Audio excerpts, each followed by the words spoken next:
Hey everyone, in this training video we're going to walk through how to configure your 360 Match Pro automated email streams.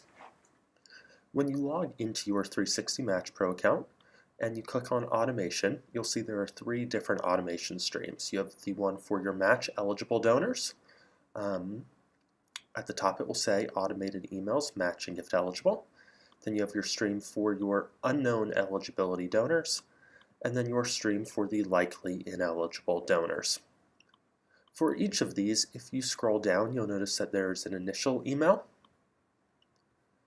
and then depending upon the stream, there may be 0, 1, or 2 multiple follow-ups. So for the match eligible stream, there's an option to send 1 follow-up. For the unknown eligibility stream, there's 2 different follow-up emails that you could trigger out, and we'll walk through those shortly. And for the likely ineligible stream, we only have the option to send 1 email.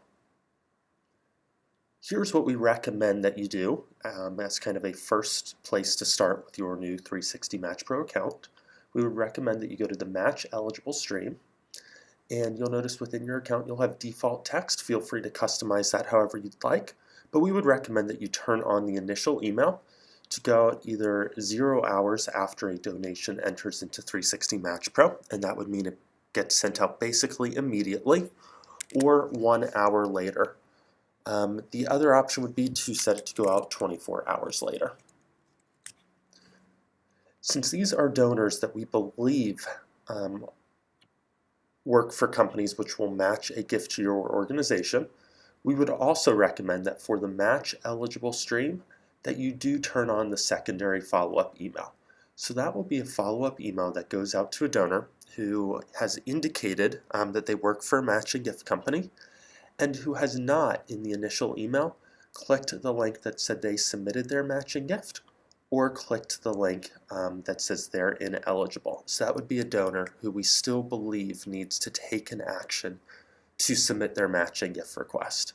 So we would recommend that you turn that email on and set it to go out 72 hours later, but again, you're free to adjust that from 3 days later to, a week later, or however long you would like the gap to be. For your unknown eligibility stream, this is donors who we do not know whether or not they work for a company with the matching gift program. What we would recommend is that you turn on an initial email. This is where you'll ask your donors to see if their company will match their gift.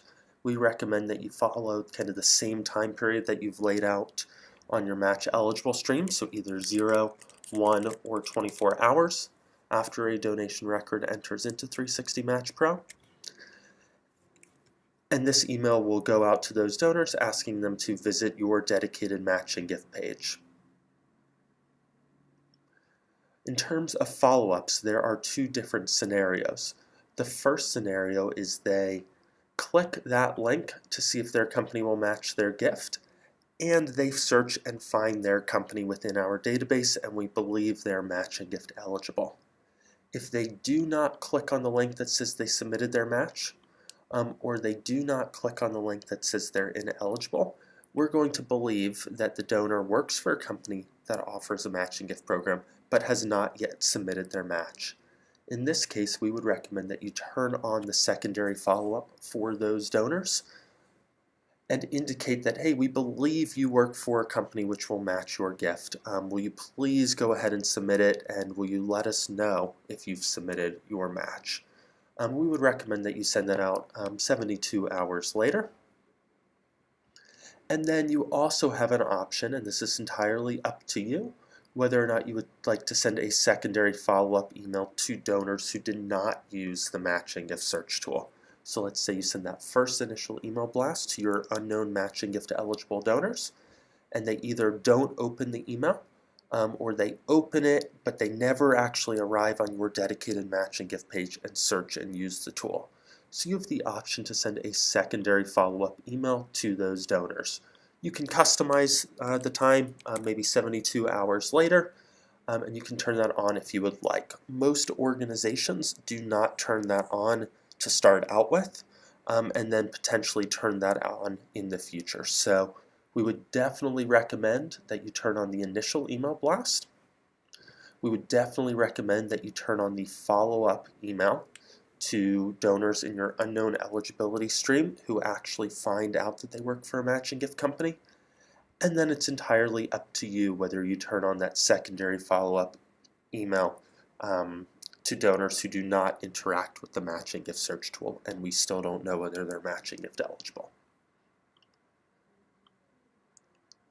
In terms of donors who we believe are likely ineligible, it's entirely up to you whether you would like to email those donors. We recommend, as kind of a starting place, to leave the automation option off. These are donors who either used our search tool and found a company that does not offer a matching gift program, or they marked themselves as, based on their email domain, we believe they do not offer a matching gift program. So these would be donors that likely cannot have their gift matched to you. So we would recommend that you do not turn on that initial email. But again, it's up to you. If you would like to send a follow-up email to those donors, the likely ineligible categorization isn't always perfect. So it's up to you if you'd like to send out an email blast to them. So that completes this training video on how to configure your 3 automation streams based on kind of our default recommended starting options.